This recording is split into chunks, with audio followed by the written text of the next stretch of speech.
네, 기쁜 안식일입니다. 네, 특별히 오늘 우리 한국에서 또 남가주를 들리셨다가 정말 얼굴 보기가 대통령 보기보다 더 힘든 분이세요. 우리 정경희 집사님 무사히 또 어머님과 무사히 잘 유진에 돌아오신 것을 환영합니다.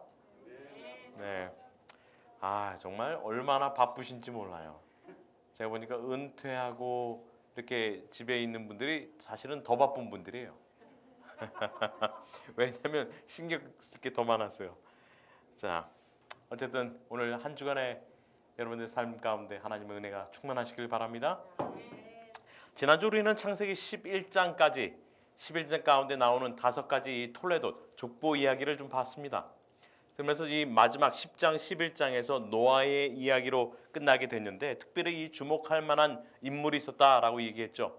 특별히 10장에서 나왔던 함의 후손이자 구스의 아들이었던 누구요? 니므롯. 니므롯의 이름의 뜻이 뭐라고요? 반역자였다라고 얘기를 했습니다. 이 니므롯은 제국을 건설하였어요.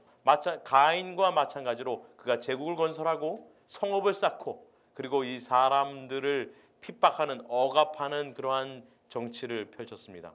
그로 인해서 많은 사람들이 이 니므롯에 의하여서 동원되고 이 성읍을 쌓는데 노역을 했는데 그가 쌓은 또 이 성읍들 우리가 잘 아는 것처럼 무슨 나라들이 성읍 건설됐나요? 그때 당시에 바벨론과 아수르와 그 다음에 뭐 여부스와 아모리 족속 이런 이 모든 조상들의 시조가 되는 사람이 니므롯이었다. 그뿐만 아니라 그가 무슨 탑을 쌓았어요? 바벨탑을 쌓았어요. 이 바벨탑은 그냥 탑을 쌓은 것이 아니었다라고 얘기했습니다. 그 하늘까지 닿아서 하나님과 겨루려는 이제는 하나님께서 세상을 다시는 물로 멸망시키지 않겠다는 그 언약을 저버리고 이제는 하나님과 대결하겠다는 그래서 자신의 이름을 널리 알리겠다라는 그러한 교만한 이 반역의 정신이 그 가운데 있었다라고 말씀드렸죠. 근데 그 가운데 하나님의 심판이 임하였어요. 어떤 식으로 하나님의 심판이 임하였습니까? 하나님께서 첫 번째 뭐 하셨어요? 강림하셨습니다. 그리고 그들이 언어가 하나이기 때문에 그러한 일을 할 수 있었기 때문에 그 언어를 혼잡케 하셨어요. 그리고 이제는 그 사람들을 사방으로 흩으시는 이 3가지 심판의 국면이 있었다라고 우리가 배웠죠. 자, 근데 이것에 대비되는 또 다른 이 구원의 장이 사도행전 2장에 나온다라고 이야기를 들었습니다. 사도행전 2장에서는 하나님께서 어떻게 하셨어요? 직접 강림하시는 성령의 역사, 마가의 다락방에 강림의 사건이 있었고요. 이제는 언어를 흩으시는 것이 아니라 방언을 통해서 만국 백성들이 복음을 듣고 한나로 모일 수 있는 그리하여 하나님께서 다시 한번 구원의 은혜를 베푸시는 일들을 이 사도행전 2장에 있는 것을 보았어요. 그러므로 창세기 11장 이후 12장부터 사도행전 2장 전 1장까지는 무엇에 관한 이야기다? 하나님의 왕국이 어떻게 세워지고 건설되는지에 대한 이야기가 기록된 것이 바로 그 가운데 있었다라고 이야기를 했었죠. 자, 근데 오늘 이제 우리가 삼켜볼 이 창세기 12장의 내용은 바로 하나님께서 그 혼잡함 가운데 흩으시고 이 언어를 혼잡게 하신 그 바벨탑 사건 가운데 하나님께서 특별히 그 가운데 한 사람을 지목하십니다. 그가 누구예요? 우리가 잘 아는 것처럼 아브라함이었습니다. 사실 이 창세기 12장 이 아브라함 아직은 아브라함이 아니죠. 아브라함을 부르셔가지고 이제 그의 후손인 예수 그리스도를 통하여서 구원의 언약을 완성하시기까지 그러니까 그 안에는 무엇이 가득하게 되는 거예요? 하나님의 왕국이 어떻게 세워지고 그 언약이 어떻게 이루어질지에 대한 것이 그 가운데 나와 있음을 우리가 추측해 볼 수 있습니다. 근데 예수님께서 돌아가시고 부활하신 다음에 얼마 동안 이 땅에 계셨습니까? 얼마 동안 계셨어요? 며칠 동안요? 예수님께서 십자가에 달려 돌아가시고 부활하신 다음에 이 땅에 얼마 동안 계셨다라고 성경이 얘기합니까? 사도행전 펴볼까요? 사도행전 1장입니다. 사도행전 1장 3절에 보면 이렇게 말씀하고 있습니다. 그가 고난 받으신 후에 또한 그들에게 확실한 많은 증거로 친히 살아계심을 나타내사 40일 동안 그들에게 보이시며 하나님 나라의 일을 말씀하시니라. 제자들에게 뭐 하신 거예요 지금? 예수님께서 40일 동안 당신의 부활하심에 대하여 부활 세미나 하셨어요. 특별 세미나. 뭐에 대해서요? 여기 뭐에 대해서 말씀하셨다라고 얘기하고 있어요?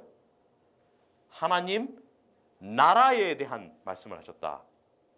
잠깐만요. 40은 우리가 무슨 숫자라고 얘기했습니까? 무엇을 나타내는 숫자라고요? 정화, 정결케 됨. 자, 그러면 예수님께서 무엇을 하시기 위하여 40일 동안 시간을 보내신 거예요? 예수님께서 40일 후에 승천하신 다음에 10일 뒤에 무슨 일이 있습니까? 오순절이 있었어요. 그러니까 예수님께서 40일 동안 여기서 계시고 10일 뒤에 승천하신 10일 뒤에 이 땅에 오순절의 성령의 역사가 있게 됩니다. 그러니까 6월절로부터 정확히 50일째 되는 때가 오순절이에요. 그러니까 하나님께서 예수님께서 승천하셔서 하늘 성소에서 제사장으로 봉사를 시작하실 때에 이 땅에 성령이 있었다라고 말씀드렸잖아요. 자, 그때 기름 붓는 사건을 통하여서 이 땅에 성령의 역사가 있었던 것처럼 예수님의 이 하늘 성소 봉사를 위한 준비 기간 동안 예수님께서 스스로 정결케 하는 기간이 됐던 것이에요. 그 기간 동안 또 뭐를 하신 거예요? 제자들에게 뭘 가르치셨다? 내가 이적을 얼마나 많이 베풀어 봤나 봐라. 기억해봐라. 그거예요. 내가 죽은 자를 어떻게 살려냈는지 봐라. 내가 어떻게 부활했는지 봐라. 그거예요. 아니에요. 뭐에 대한 얘기하신 거예요? 하나님 나라. 하나님 나라에 관한 말씀을 하신 거예요. 자, 그러니까 예수님의 사역을 다시 한번 총정리하면 뭐에 관해서 예수님께서 말씀하신 거예요? 하나님 나라. 예수님께서 이 땅에 하신 사역이 뭐라고요? 예수님께서 이 땅에 뭐라고 했어요? 보라, 천국이 가까웠느니라. 그게 뭐예요? 하나님 나라예요. 그러니까 예수님께서 마무리하시면서 제자들과 함께 그들을 깨닫게 하시고 가르치고자 하셨던 것도 뭐예요? 그것도 하나님 나라예요. 우리가 많은 경우에 예수님의 사역을 잘못하면 오해할 수가 있어요. 많이 고치셨지. 뭐 구원하시지. 다 좋아요. 다 좋아. 뭘 위해서예요? 하나님 나라예요. 하나님 나라. 그게 없으면 여러분들 예수님께서 부활하신 의미가 없어요. 부활해서 뭐 할 건데요? 어디로 갈 건데? 그렇기 때문에 예수님께서 부활하시면서 뭘 했어요? 내가 너희를 위하여 처소를 예비하러 가노니 내가 다시 와서 너희를 내게로 영접해 나 있는 곳에 너희도 있게 하겠다. 이게 뭐에 대한 약속이었어요? 하나님 나라에 대한 약속 아니었습니까? 자, 근데 이 하나님의 약속, 나라에 대한 약속을 가장 먼저 받는 사람이 누구예요? 우리 함께 볼 아브라함이었습니다. 누구라고요? 아브라함이에요. 그래서 이 성경, 이 신구약의 주제는 다시 말하면 하나님 나라, 하나님 하늘 왕국에 대한 이야기예요. 뭐라고요? 하늘 왕국. 근데 이 왕국은 누굴 통하여서 약속을 주시는 거예요? 지금 보니까 아브라함을 통해서 주시는 것을 우리가 이제 목격하게 될 것입니다. 이 왕국은 그냥 단순한 왕국이 아니에요. 바벨탑, 이 니무롯이 건설하고자 하는 힘으로 사람들을 정복하고 억압하고 하여서 건설하고자 하는 그러한 제국이 아니었습니다. 이것은 그 인간들이 실패한 죄와 포악함이 가득한 세상 가운데서 하나님께서 어떠한 나라를 건설코자 하시는지 보여주는 신뢰가 되는 그러한 나라인 것이죠. 자, 우리 성경 창세기 12장으로 좀 가보도록 하겠습니다. 창세기 12장 1절부터 3절에 있는 말씀을 좀 읽도록 하죠. 창세기 12장 1절부터 3절에 있는 말씀입니다. 여호와께서 아브라함에게 이르시되 너는 너의 본토 친척 아비 집을 떠나 내가 내게 지시할 땅으로 가라. 내가 너로 큰 민족을 이루고 내게 복을 주어 내 이름을 창대케 하리니 너는 복의 근원이 될지라. 너를 축복하는 자에게는 내가 복을 내리고 너를 저주하는 자에게는 내가 저주하리니 땅의 모든 족속이 너를 인하여 복을 얻을 것이니라 하신지라. 하나님께서 갈대아 우르에서, 갈대아 우르는 이 바벨론, 이 메소포타미아 지방 남쪽에 있는 곳이었습니다. 그곳에서 지금 누구를 부르세요? 아브라함을 부르세요. 이 메소포타미아 지방은 당시에 가장 강성했던 지역이었습니다. 우리가 본 것처럼 니무롯이 성읍을 건설하였고요. 바벨론, 이 아수르 그 모든 이 인류의 시조가 사실은 노아 홍수 이후에 거기서부터 계속 나왔기 때문에 그것은 도시국가였어요. 지금도 고고하게 보면은 그곳에는 여러 이 유적 유물들이 많이 나오는데 그때 벌써 4,000년 이전 훨씬 당시인데도 불구하고 상하수도 시설이 있었어요. 여러분들 상하수도 시설이 있었다는 것은 이거는 상상도 못할 일이에요. 우리 한국의 상하수도 시설이 언제부터 됐습니까? 네? 여러분들 유럽은 어떨 것 같아요? 네? 그렇게 문화 문명이 찬란하게 이 르네상스 이후로 발달했던 유럽은 어떨 것 같아요? 유럽도 여러분들 그렇게 발달되지 않았습니다. 유럽의 중세 시대 때 여러분들 흑사병 아시죠? 흑사병. 예? 그래가지고 뭐 유럽의 3분의 1 인구를 죽였을 그때 당시에 뭐 쥐와 모든 이것들이 다 그런데 뭐 때문에 그래요? 온갖 오물과 하수물들이 도로에 넘쳐났어요. 여러분들 여자분들이 왜 하일이 이렇게 있는 줄 알아요? 굽이 있는 게? 이 오물들 밟지 말라고 그 안에 젖지 말라고 하일이 이렇게 있는 거예요. 높게. 예. 그렇게 이거 근데 지금 몇 년 전에요. 그러니까 4,000년 이전에 이미 발달됐다는 것은 문명이 그만큼 발달했어요. 그러한 곳에서 물론 이제 쇠퇴기로 접어들긴 하지만 그 가운데서 하나님께서 누굴 부르시는 거예요? 아브라함을 부르세요. 뭐 하기 위하여서요? 네. 그래서 어떻게 하라고요? 떠나라. 내가 내게 지시하는 곳으로 가라. 이것은 근데 단순히 편한 너의 이 도시적 삶을 포기하라라는 것이 아니었습니다. 이것은 그것의 이상의 의미가 있어요. 고대의 도시를 떠난다는 것은 나의 편한 삶이 뿐만 아니라 나의 목숨과 나의 가정의 안전과 이런 이 모든 것으로부터의 위협으로부터 우리 가정을 노출시키는 그러한 위험한 이유였습니다. 왜요? 언제든지 도적들이 우리의 모든 이 재산을 약탈해 갈 수 있고 심지어는 아내와 자녀까지도 뺏어가서 노예로 삼거나 아니면 그렇게 뭐 나쁜 짓을 할 수 있는 그러한 상태였기 때문에 하나님께서 아브라함을 떠나라 하실 때는 이것은 그냥 단지 그냥 내가 복 줄 테니까 가 그게 아니에요. 아브라함은 굉장히 큰 도전이었다는 것이죠. 제가 남가주를 떠나 이곳으로 올 때도 제가 그때 한번 그랬나요? 이거 교과에 이거를 참 준비하는데 갑자기 오라는 보름이 있었어요. 하나님, 남가주에 잘 정착하고 사는데 근데 그게 처음에는 그랬는데 이 말씀을 읽으면서 제게 더 확신이 있더라고요. 아브라함이 믿음에 하나님께서 그의 뭐로 여기셨어요? 의로 여기셨잖아요. 히브리서 보면. 근데 여러분들 이렇게 이 모든 치안이 보장되지 않는 죽음과 약탈의 세계로 하나님께서 가라 하시니 아브라함이 어떻게 했어요? 가는 거예요. 근데 그 가운데 하나님께서 세 가지의 약속을 주십니다. 아브라함에게 약속을 주시는데 내가 너로 가면 내가 널 잘 지켜줄게, 보호해줄게, 너 뭐 털끝 하나 고치지 않을 거야. 그런 약속을 주시지 않으세요. 어떤 약속을 주셨어요? 보니까 내가 내게 지시한 어디로 가라? 땅으로 가라. 내게 땅을 줄 거야. 두 번째로는요. 내게 민족, 백성을 줄 것이다. 세 번째로는요. 축복과 저주의 약속이 그 가운데 있게 됩니다. 사실은 이 땅과 민족은 우리가 좀 이해할 수가 있는데 이 축복과 저주의 약속은 이 사실 현대 언어로 이해하기에는 사실은 좀 제한이 좀 있습니다. 근데 이것이 19세기, 20세기에 발견된 이 해적 속 옛날 아브라함이 살던 당시 그 비슷한 시대에 그 살던 해적 속의 문헌을 보니까 이런 축복과 저주에 대한 내용이 이 점토판 토기로 발견된 것이 나왔어요.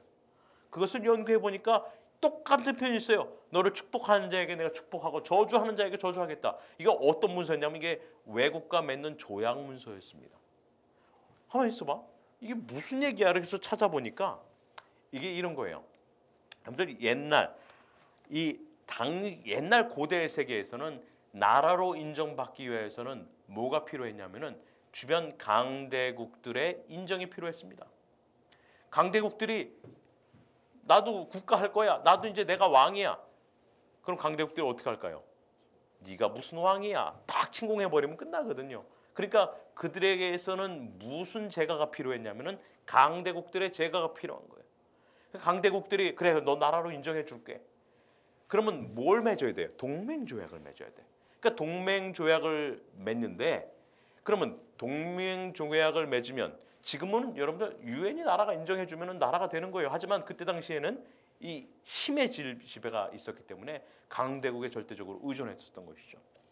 근데 그래서 이제 뭘 체결하냐면은 강한 나라와 약한 국가, 그러니까 이 강대국과 약소국이 서로 간에 종속 간의 조약을 맺는 이 동맹 조약이 되는 겁니다. 그러니까 현대어로 얘기하면은 한미 상호 방위 조약 같은 거예요. 그러니까 우리가 만약에 북한의 침공을 받는다, 중국의 침공을 받는다, 소련의 침공을 받으면 자동적으로 누가 우리를 함께 싸워야 돼요? 미국이. 왜요? 뭐 하기로 했기 때문에? 동맹 조약을 했기 때문에. 그러니까 그것을 또 다른 표현으로 뭐 하는 거예요? 내가 너를 축복하는 자에게 내가 축복하고 저주하는 자에게 저주하겠다라고 얘기한 거예요. 여러분 이해가 되셨죠? 아하, 그러니까 이게 무엇에 대한 이야기예요?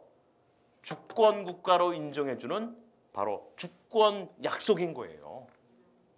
그러니까 보세요. 그러면 아브라함이 하나님께서 뭘 약속해 주신 거예요? 땅을 약속해 주셨고 민족을 약속해 주셨고 세 번째로는 주권에 대한 약속을 해줬어. 그러니까 뭐예요? 땅이 있고요, 국토가 있고 국민이 있고 주권이 있어. 그럼 뭐예요? 아하, 하나님께서 아브라함에게 주신 약속은 뭐에 대한 약속이라? 나라에 대한 약속이었다는 것이에요.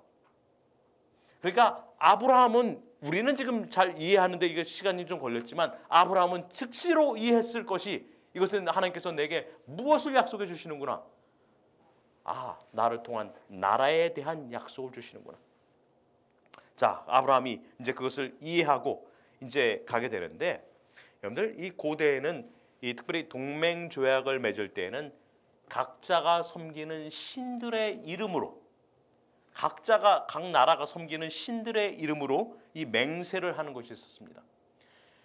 자, 그러면 맹세를 하는데 그러면 말로 하기에는 안 되니까 뭐가 필요해요? 써야 될 거 아니에요. 여러분들 비즈니스 매매를 할 때 뭐 해야 돼요? 컨트랙 계약서를 써야 될 거 아니에요. 그렇죠?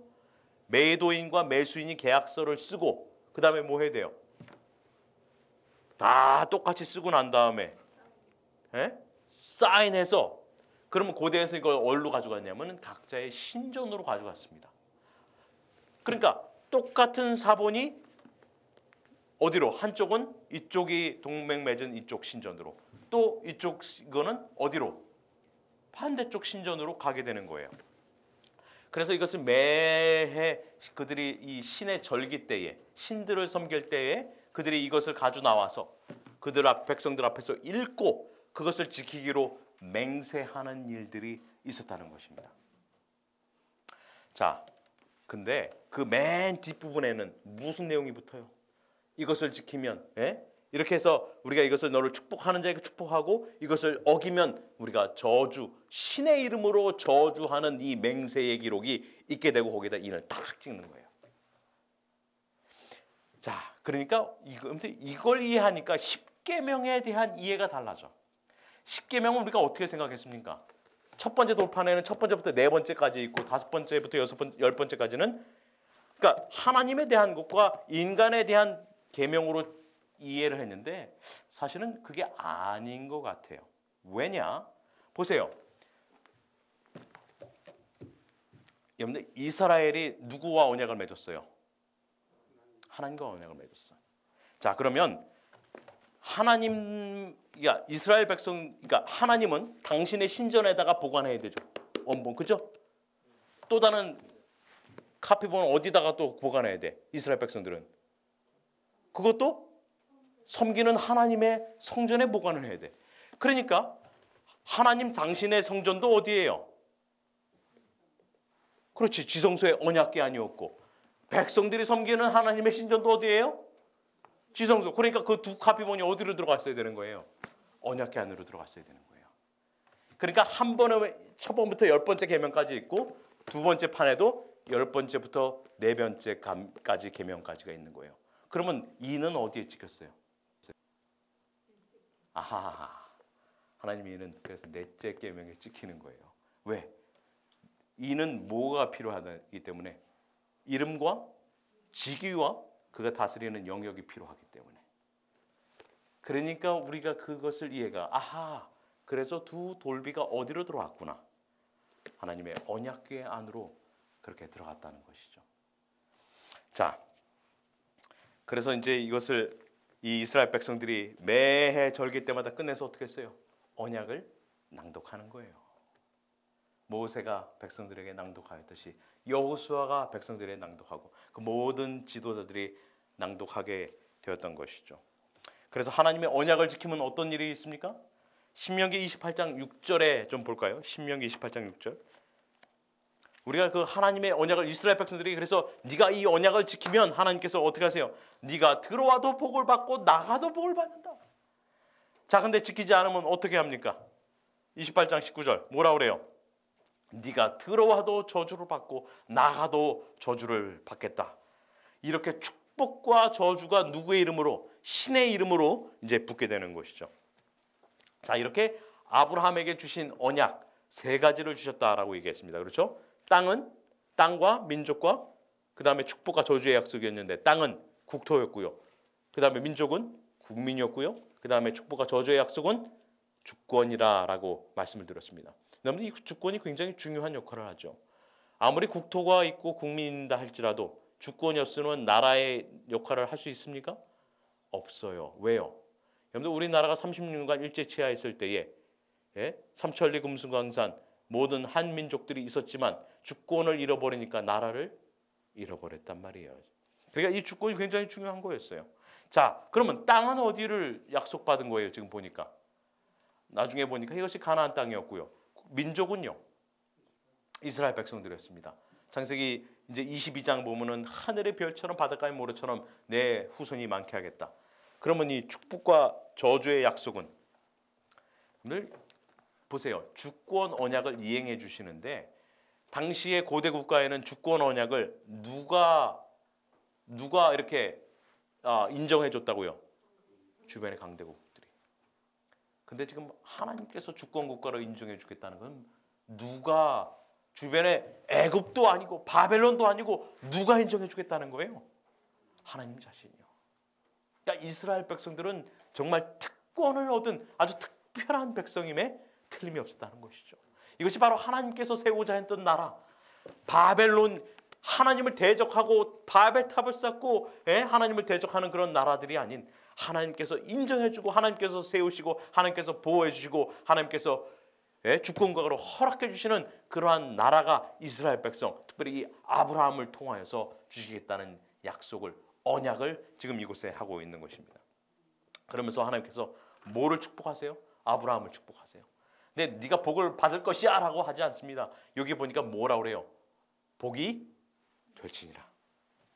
너는 복이 될지라. 야, 하나님께서 놀라운 축복을 주세요. 그냥 복을 갖는 자가 아니라 그냥 너는 복 자체가 되는 거야. 여러분들 이러한 복을 받기 원하십니까?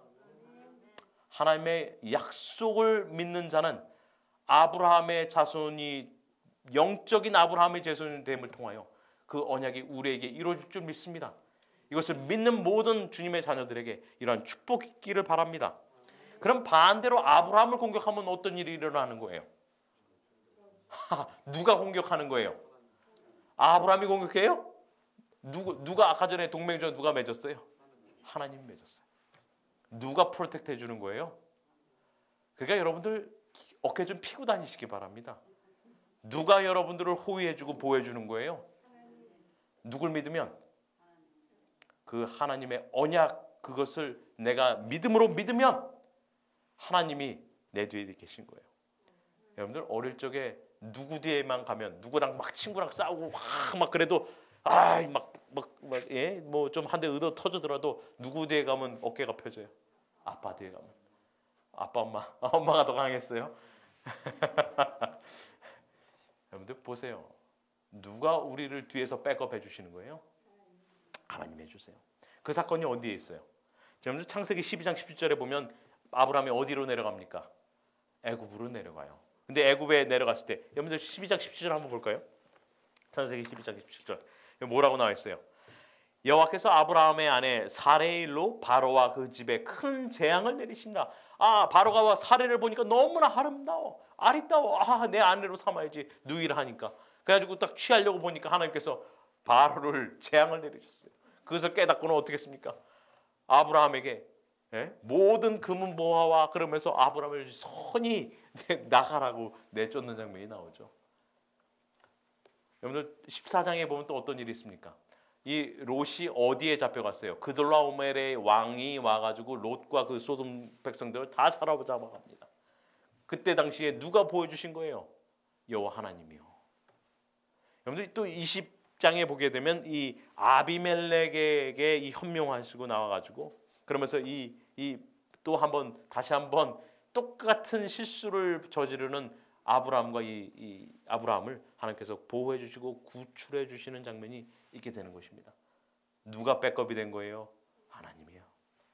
그러므로 창세기 12장 1절부터 3절 이 언약의 핵심은 하나님께서 이 언약을 통해서 하나님의 왕국, 하나님의 나라를 세우시겠다는 그러한 약속이 이 가운데 있게 되는 것을 우리가 보게 되는 것입니다. 바벨탑을 통한 이 공공연한 이 반역을 하였던 니므롯에 대한 그런 하나님께서 이 악함을 보시고 그 죄악함과 포악함을 보시고는 하나님께서 이제는 더 이상 내가 물로 이들을 쓸어버리는 게 아니라 하나님께서 은혜를 베푸세요. 어떠한 은혜요? 아브라함을 통하여서 하나님께서 원하시고 만드시고 하는 그런 이상 국가를 만들기 위하여서 아브라함을 부르는, 즉 다시 말해서 하나님께서 은혜의 왕국을 세우는 장면이 이제 창세기 12장 이후로 우리가 살펴보게 된다는 것입니다. 그래서 하나님께서 뭐 하시고자 아브라함을 부르시는 걸까요? 그 백성들을 구원하고자요. 근데 은혜의 왕국을 세우는데 너희들은 참 그런 일을 당해도 싸. 하지만 이 아브라함 봐라, 얼마나 예쁘고 착하냐, 이렇게 편애하시기 위함일까요? 우리 인간적인 생각은 그래. 나만 잘 받고 나만 이렇게 복 받으면 됐지. 저놈은 뭐 어려운 꼴을 당하거나 말거나. 그게 아니죠. 하나님께서 아브라함을 부르시고 언약을 맺어서 그를 축복하여서 하나님의 은혜의 왕국을 세우고자 했던 것은 그것이 무슨 나라 되게 하기 위하였어요. 본 example. 성경에 보면 뭐라고 났어요? 너희는 내 백성, 나는 너희 하나님. 그걸 통해서 뭘 하시겠다고요? 너희는 제사장 나라가 되고. 그러니까 어떤 특권이었던 거예요? 온 지구상에 있는 모든 국가와 백성들이 이 이스라엘로 나와서 그 백성들을 통하여 하나님께 나올 수 있는 길을 마련코자 하셨다는 것이죠. 이것이 바로 이스라엘 백성들이 가진 특권이자 지금 다시 말해서 현대 이스라엘, 영적 이스라엘이 가지고 있는 그러한 특권과 동일하단 말입니다. 사도 바울이 뭐라고 했어요? 너희는 왕 같은 뭐라고요? 제사장이요. 여러분들 이게 동일하지 않습니까? 어떤 경우에는 이것이 구약과 신약을 따로 봐. 아니에요. 하나님께서 출애굽기, 이 창세기 계속 얘기하셨던 것도 제사장 나라 되게 하시고, 그들로 왕 같은 나라 되게 하셨던 것처럼 신약 시대도 동일했다는 것이죠. 자, 그래서 하나님께서 내게 땅을 주고 그 다음에 뭘 주세요? 민족을 주고 그 다음에 이 주권을 주어서 무슨 언약을 주시는 거예요? 왕국 언약을 주시겠다는 것이죠. 왕국 언약. 근데 이 언약이 반복될 때마다 나오는 이름들이 있습니다. 출애굽기 2장 3절을 또 이렇게 계속 후반부에 보게 되면 계속 이 언약이 나올 때마다 나오는 이름이 있어요. 뭐냐면은 아브라함과 야곱과 이삭의 하나님이라. 나는 내 조상 아브라함의 하나님이요, 이삭의 하나님이요, 야곱의 하나님이라. 그러면 요셉은 어디 갔어요? 왜 하나님께서 요셉은 안 부르셨을까요? 여러분들, 하나님께서 이 언약을 맺으실 때 이 언약의 직접적인 당사자는 이 3명뿐이었습니다. 그래서 이스라엘 백성들 그 후손들이 많았음에도 불구하고, 여러분들 왜 3번이에요? 왜 3번? 3번 뭐예요? 7번처럼 7처럼 성경에서 완전의 숫자예요. 하나님께서 이 언약을 어떻게 하셨다고요? 반드시 반드시 이루시겠다고요. 이게 은혜더라고요. 보니까 아브라함과 이삭과 야곱이 뭐가 된 거냐면은, 여러분들, 제가 돈이 없다고 가정합시다. 물론 제가 있는 게 돈밖에 없습니다만. 근데 이제 집을 살려고 그러는데 돈이 없어. 부족해. 그러면 뭐가 필요해요? 코사이너가 필요해. 뭐 하기 위한? 보증하기 위한. 그렇죠? 나를 어떻게 해야 돼요? 내가 이 사람이 하는 걸 내가 분명히 내가 갚는 걸 확실히 믿지만 동시에 만약에 못 갚을 시에는 어떻게 하겠다? 내가 갚아주겠다. 그러니까 하나님께서 3명이나 이렇게 하셨다는 것은 그 일을 반드시 이루겠다는 건데, 그러니까 다시 말해서 아브라함과 이삭과 야곱은 언약의 공동 상속자예요. 그러니까 코사이너가 된 거예요. 언약의 공동으로 사인한. 그래서 계속 보면 이삭에게도 나타나셔서 언약을 맺으시고, 야곱에게 나타나서 물론 맺으시는 게 또 다른 언약이 아니라 아브라함과 맺으셨던 언약. 그렇죠? 아버지와 할아버지가 맺었던 언약을 계속 반복하셔요. 그러니까 그들이 그 언약에 대해서 코사이너가 된 거란 말이죠. 그래서 이 애굽에서요, 그들이 이제 이 부르짖을 때 이런 표현을 합니다. 출애굽기 2장 24절로 좀 가볼까요? 출애굽기 2장 24절 뭐라고 얘기하는지 좀 봅시다. 하나님이 그들의 고통 소리를 들으시고 하나님이 아브라함과 이삭과 야곱에게 세운 그의 언약을 기억하사, 하나님께서 누구의 언약 때문에 그들을 기억하신 거예요? 이 코사이너들, 그렇죠? 언약의 공동 상속자를 하나님께서 기억하사 그들을 이제 부르시는 이 고통 가운데서 구원하고자 하는 그런 내용이 이곳에 있게 되는 겁니다. 그래서 이 언약을 처음 맺은 당사자가 바로 아브라함이에요. 아브라함. 우리는 그래서 우리 아브라함을 뭐라고 부릅니까? 믿음의 조상. 근데 이 언약을 완성한 사람은 그러면 누구예요? 언약을 완성한 사람은 야곱이에요? 이삭? 야곱? 모세? 다윗?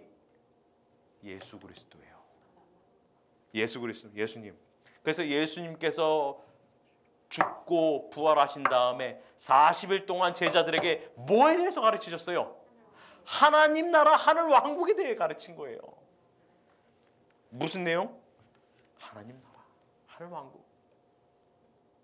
그러니까 창세기 12장의 내용이 이제는 완성되었다. 언약의 누굴 통해서? 예수 그리스도의 죽으심을 통하여서요. 그래서 이 창세기 12장부터 사도행전 1장까지는 뭐에 대한 이야기라고요? 하늘 왕국이 어떻게 설립되고 세워지는지에 대한 이야기로 기록이 가득하단 말이에요. 다시 말해서 언약이 하나님께서 어떻게 이행하시고 그것이 하나님께서 반드시 이루어 가시는 것을 그대로 기록한 것입니다. 그걸 보고 뭐 하라고요? 나는 한 번 말한 것은 실현치 않는다. 이행하시는 분이라는 것이죠. 하나님께서 반드시 그 약속하신 것을 이루신 것처럼 그것을 믿는 아브라함의 족속과 민족과 영적 백성들까지의 자손들까지라도 하나님께서 반드시 구원하시고 믿음으로 그를 의롭게 하셨던 것처럼 그들 그의 후손들도 믿음으로 의롭게 인치셔서 어디로 데려가시겠다고요? 하늘 왕국으로 데려가시겠다고요. 이것이 바로 성경이 이야기하는 하늘 왕국 아니에요? 그래서 계시록 21장 22장에 뭐가 나와요? 새하늘과 새 땅. 그게 뭐예요? 하늘나라. 하나님께서 아브라함을 통하여서 세우고자 했던 이상적인 나라. 죄와 슬픔과 고통이 없는, 거기에는 좌절과 절망이 없는, 죽음과 이별의 고통이 없는, 남의 마음을 아프게 하는 그러한 상처 주는 일이 없는 하나님께서 온전케 하시는 그 나라. 여러분들, 그 나라가 바로 이제 머지않아 이 땅에 임할 것입니다. 자, 우리는 이러한 표현을 좀 잘 이해 못하지만 우리가 말씀드린 것처럼 아브라함은 이것을 하나님께서 나를 통하여 국가를 만드시구나 이해했다는 것이죠. 그래서 그는 뭐 하는 거예요? 믿고 떠나는 거예요. 하나님의 이 나라의 시작을 위해서 그는 자기의 편안한 자리, 자기 어떻게 보면은 시팅백하고 락킹 체어에서 좀 느그덕 왔다 갔다 하면서 좀 편안하게 할 수 있는 컴포트 존을 벗어나는 거예요.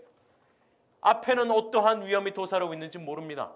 어떠한 고생이 그를 힘들게 할지 몰라요. 하지만 하나님께서 어떻게 하라? 가라 하니 그는 가시는 것입니다.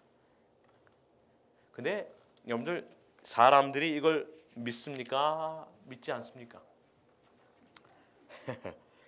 예수님께서 살아계실 때에도, 심지어 예수님께서 살아계실 때에도 이걸 고백한 사람은 한 사람밖에 없었습니다. 단 한 명, 단 한 명. 누구예요? 누구예요? 누가복음 23장 42절 좀 가볼까요? 누가복음 24장 42절. 단 한 사람.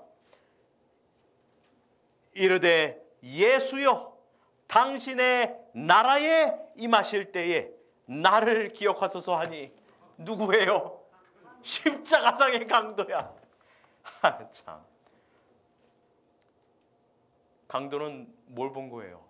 하나님의 나라를 본 거예요. 아하. 예수 그리스도를 통해서 세워진 나라, 하나님 나라.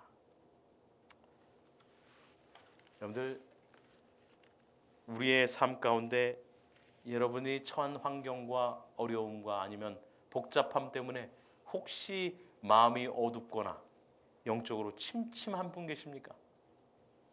여러분들, 아직까지 내가 미래가 불투명하고 무엇이 어떻게 될지 모르는 그런 절망 가운데 놓은 분 계십니까?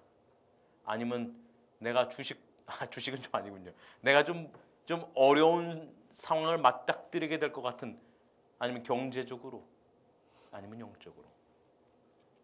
여러분들, 예수 그리스도 이분 보세요. 예수님께서 마태복음 6장 33절에 뭐라고 했어요?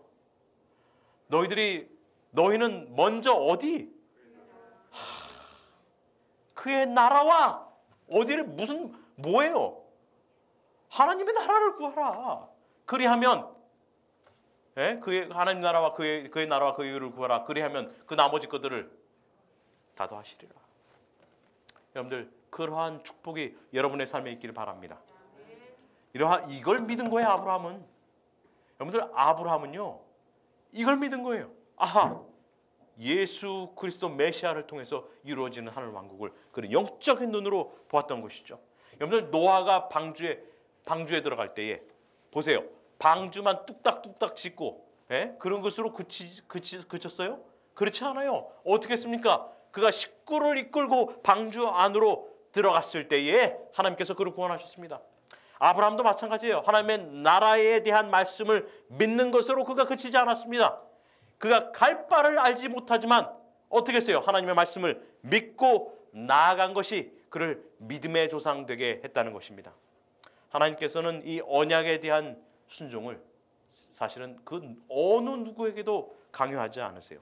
하지만 그가 믿었을 때 하나님께서 그것을 그의 의로 여기시고 하나님께서 그를 복으로 여기셨던 것처럼 오늘 우리가 동일한 믿음으로 우리가 하나님을 의지할 때에 하나님께서 그것을 우리의 의로 여기시고 하나님의 놀라운 축복으로 우리에게 부어주실 줄 저는 믿습니다. 그래서 오늘 이 말씀을 통하여 정말 믿음으로 우리가 아브라함을, 이 언약 주신 것을, 하나님의 언약, 하나님의 나라를 우리가 찾고 간구할 때에 놀라운 하나님의 약속, 의와 축복이 여러분의 삶에 가득하게 되길 바라며 말씀을 마치도록 하겠습니다. 기도하도록 하겠습니다. 사랑의 하나님 아버지, 오늘 아브라함에게 주신 이 놀라운 약속을 인하여 감사합니다. 우리가 아직 주님 앞에 죄인이요 아무런 공로 없으나 하나님께서 은혜로 아브라함을 선택하시고 부르셔서 그에게 하늘 왕국에 대한 약속을 주셨던 것처럼 오늘 우리에게도 주님의 의로우심을 간구하오니 주님, 우리에게 그 동일한 약속을 부어주실 때에 하늘의 놀라운, 정말 하늘의 창고가, 그 놀라운 축복이 우리에게 열려서 주님의 놀라운 축복이 우리의 삶에 가득할 때에 주님, 우리가 주님 안에서 형통하는 자 되게 하여 주시옵소서.